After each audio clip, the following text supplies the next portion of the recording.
BJP RSS बुरी तरह से बैकफुट पर है और न केवल बैकफुट पर है बल्कि पूरी तरह से सिट्टी पिट्टी गुल दिखाई दे रही है।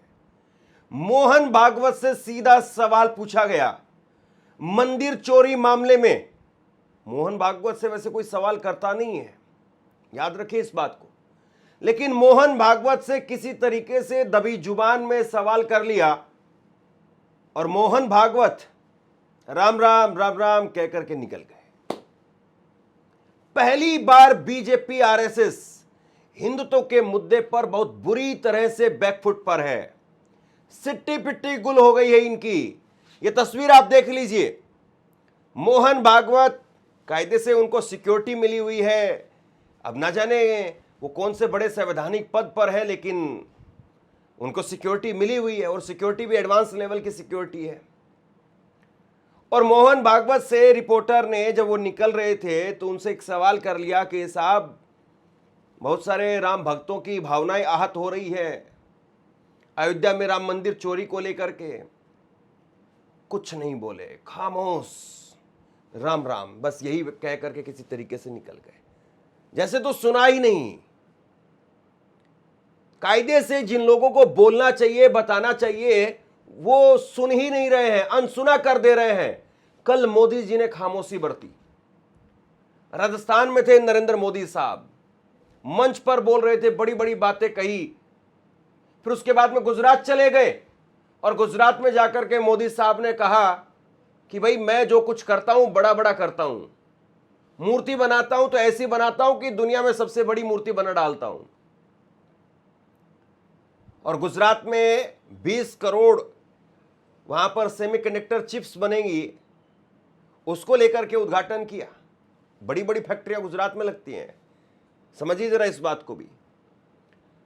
तो कुल मिलाकर के बीजेपी और आरएसएस मुंह नहीं खोल पा रही है। मोदी साहब और मोहन भागवत दोनों खामोश है। इसी से आप समझ जाइए कि यह मामला, यह मुद्दा बीजेपी को कहां पर जाकर के हिट कर रहा है। मैं लक्ष्य छोटे नहीं रखता, मैं सोच छोटी नहीं रखता। अगर स्टैच्यू भी बनाता हूं तो दुनिया में सबसे बड़ा बना के रख देता हूं।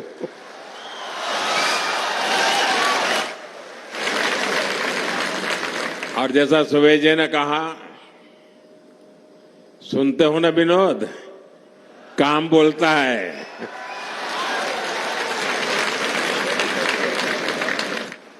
काम बोले थे। ये जो प्रोग्रेस दिख रही है, ये जो अचीवमेंट दिख रहे हैं, इससे जुड़ी सप्लाई चेन को मजबूत करना, ये भी हमारा लक्ष्य है। आज भारत इसी दिशा में व्यापक प्रसार कर रहा है। हमारा लक्ष्य है कि चिप डिजाइन से लेकर फैब्रिकेशन और पैकेजिंग तक का पूरा इकोसिस्टम भारत में ही विकसित हो।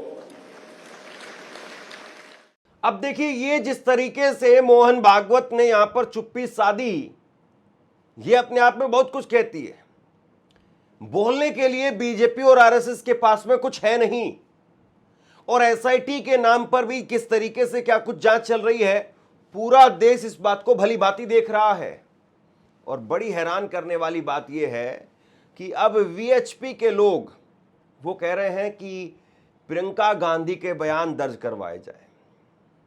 भाई कमाल है साहब, 100 तोपों की सलामी देनी चाहिए आपको। ना मुसलमान मिला, यादव मिला तो उसको भी किसी तरीके से लपेटने की कोशिश की गई, फिर कोई विपक्षी नेता नहीं मिला, और अब किसी तरीके से प्रियंका गांधी को बीच में कुदा दिया। वीएचपी ने बाकायदा देखिए एक चिट्ठी लिखी है, और चिट्ठी लिख करके वीएचपी की तरफ से कहा गया है, एक लंबी चौड़ी चिट्ठी लिखी है आलोक कुमार ने, और ये चिट्ठी लिख करके जो है आलोक कुमार वो कह रहे हैं कि राम मंदिर के दान पात्रों में 200 करोड़ रुपए से अधिक की रकम की चोरी हुई है। खबरों के अनुसार 50 कर्मचारी इसमें शामिल हैं। चोरी की खबर, और इसमें प्रतिदिन 15 से 20 लाख की खबरें वो चोरी सामने आई हैं। देखिए ये सारी बातें इन्होंने कही हैं, और इसके बाद में नीचे के लिख रहे हैं कि प्रियंका गांधी वाड्रा, और उनका एक कोट उन्होंने लिखा है कि सवाल यह भी महत्वपूर्ण है कि क्या छोटे कर्मचारी अकेले सीसीटीवी बंद करके हजारों करोड़ रुपए के चढ़ावे की हेराफेरी को वो कर सकते हैं, या फिर इसके पीछे कुछ बड़े लोगों की मिली भगत है। अब देखिए, ये प्रियंका गांधी ने सवाल पूछा था, और कोई ऐसी बड़ी बात नहीं है कि कोई बड़ा अगर मसला हो तो उस पर कोई विपक्षी नेता अगर सवाल पूछे तो वही उसी को जो है लपेट लो आप।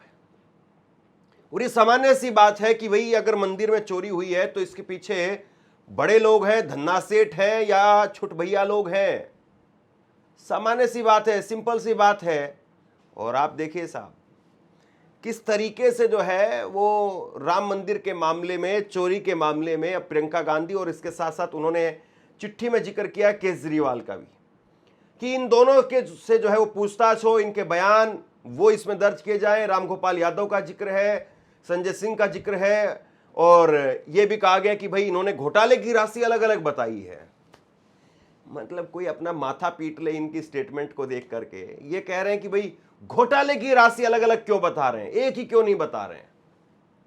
आप बता दीजिए घोटाले की एक राशि कौन सी है। आप बता दीजिए कि घोटाला 10,000 करोड़ का है, 500 करोड़ का है, 50 रुपए का घोटाला हुआ है। क्योंकि यह कहा गया कि भाई 5-5 रुपए एक एवरेज के हिसाब से लोग वहां पर दान करते थे। ये भी जो है वो ट्रस्ट की तरफ से कहा गया, ये जानकारी भी सामने आई थी। तो कितना 1,000 करोड़ रुपए का, कितना करोड़ का मामला है ये।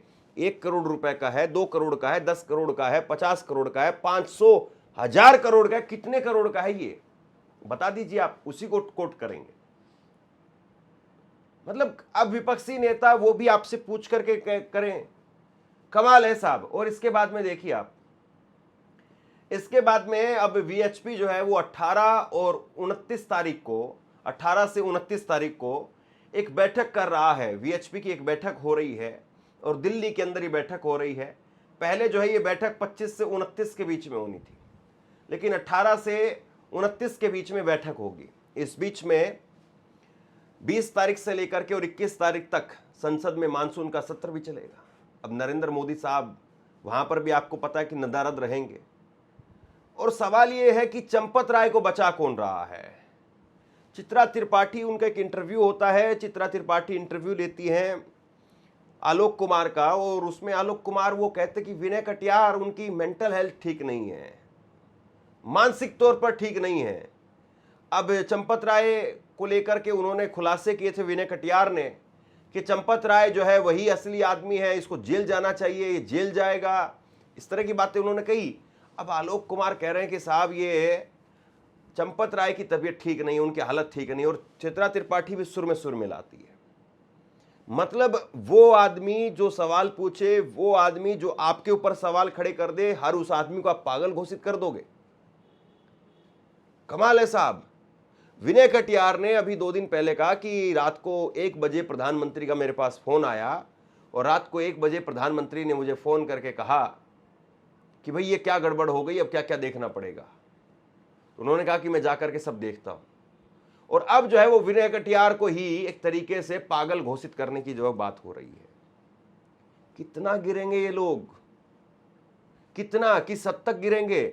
और ये चंपत राय का 7 जून का बयान आप देखिए। चंपत राय कह रहे हैं कि कोई उल्लेखनीय बात सामने नहीं आई है। सज्जनों, श्री राम जन्मभूमि तीर्थ क्षेत्र अपने भिन्न भिन्न कार्यों का ऑडिट समय समय पर करता रहता है। हुंडी काउंटिंग कमरे का ऑडिट भी होता है। हुंडी काउंटिंग कमरे का ऑडिट राम जन्मभूमि तीर्थ क्षेत्र के न्यासीगण, कार्यकर्ता और स्टेट बैंक के कर्मचारी मिलकर करते हैं। ये कार्य कई दिनों तक चलता है। यही कार्य आजकल हो रहा है। कोई भी उल्लेखनीय बात किसी के भी ध्यान में अभी तक नहीं आई है। धन्यवाद।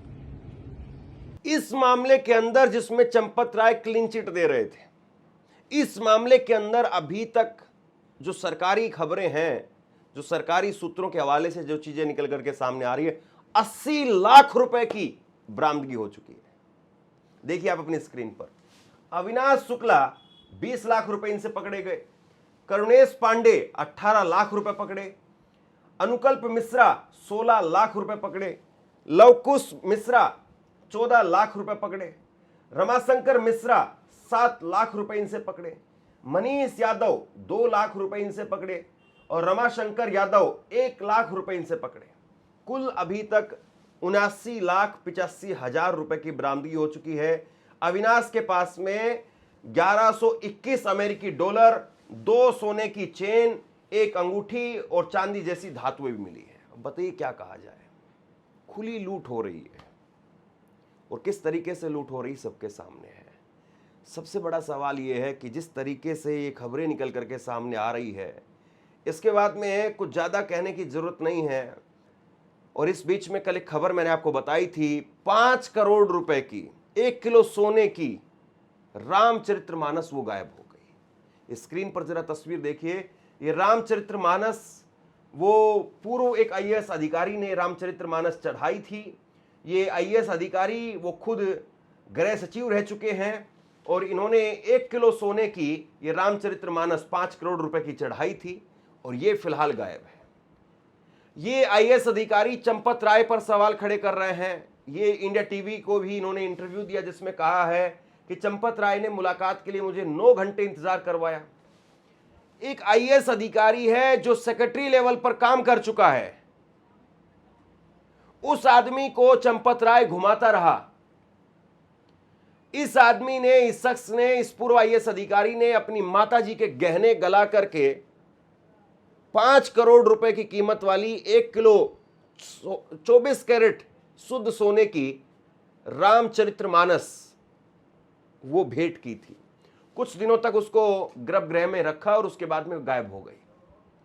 गायब हुई तो आईएएस अधिकारी ने चंपत राय से संपर्क किया। चंपत राय ने समय नहीं दिया, टालते रहे। फिर कहा कि यहां पर बहुत सारे लोग बहुत कुछ दे करके जाते हैं, सबको नहीं रख सकते हैं वहां पर। चलो समझ में आता है।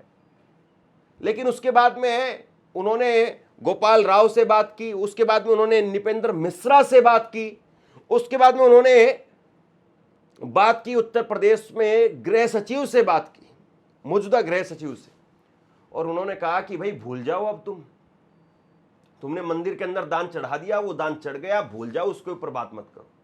उसके बाद में उन्होंने कहा कि मैंने मोहन भागवत से बात की और मोहन भागवत से बात करके कहा कि साहब ऐसे ऐसे मेरी माताजी की श्रद्धा थी, मैंने वो रामनवमी के दिन पर रामचरितमानस चढ़ाई, 5 करोड़ रुपए उसकी कीमत, 1 किलो सोने की, 24 कैरेट सोने की वो रामचरितमानस, और वो गायब है। मोहन भागवत ने प्रशंसा की कि भाई धन्य है आपकी भक्ति, मैं इस मामले में देखता हूं। आज तक उस आईएएस अधिकारी को रसीद तक नहीं मिली। सोचिए, आपकी और हमारी तो गर्दन पकड़ करके घसीट करके ना जाने कहां फेंक दिया जाएगा। एक आईएएस अधिकारी जिसकी पकड़ चंपत राय, जिसकी पकड़ निपेंद्र मिश्रा, गृह सचिव गोपाल राव, मोहन भागवत तक है, वो बात मोहन भागवत से लेकर के और सब जगह पर वो बात पहुंच रही थी और उस आदमी को रसीद नहीं मिली। आज तक वो दोबारा से रामचरितमानस दिखी नहीं कहीं पर। आपको लगता है कि कोई और सामान्य आदमी जाकर के कुछ पूछे, जूते मार करके भगा देंगे। और आप सोचिए कि इनको डर नहीं लगा कि भाई ये इतना पावरफुल आदमी है और 5 करोड़ रुपए का इसने खर्च किया है तो ये कुछ भी करवा सकता है। डर नहीं लगा।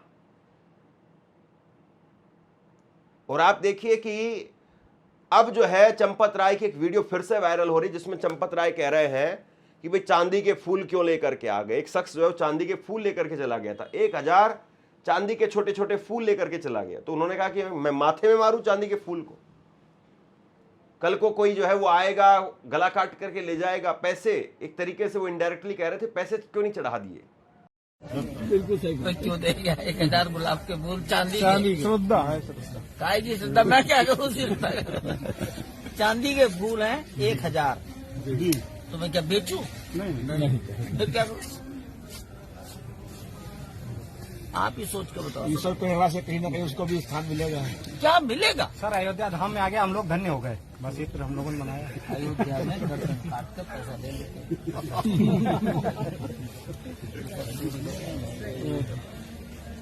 हमने अपने दरवाजे पे सोना मड़वाया, मड़वा तो दिया, करेगा एक दरवाजे की कीमत 60 करोड़ हो गई। हमने कहा पुजारी की गर्दन काटेंगे रात में, क्या होगा। यहाँ तो अयोध्या है, जिसकी जान जानी होगी चली जाएगी, मैं तो वहाँ जाऊंगा नहीं कभी। चलो जाओ। जय श्री राम। राम मंदिर को लेकर के पूरी तरह से बीजेपी आरएसएस बैकफुट पर हैं, बोल नहीं पा रहे हैं। और सच्चाई ये है कि जिस तरीके से राम मंदिर के मामले में एक के बाद एक सबूत निकल करके सामने आ रहे हैं, अगर सच में कायदे से इसकी जांच हो गई, कायदे से अगर बड़े मगरमच्छ इसमें पकड़ में आए, तो सरकार गिर जाएगी साहब। कोई बड़ी बात नहीं है, लेकिन उतना होगा क्या, बड़ा सवाल तो वो है। शेयर कीजिए इस खबर को, और आप क्या सोचते हैं नीचे कमेंट सेक्शन में लिख करके जरूर बताइए। इस वीडियो को लाइक कीजिए और चैनल को सब्सक्राइब जरूर कीजिए। शुक्रिया, थैंक यू।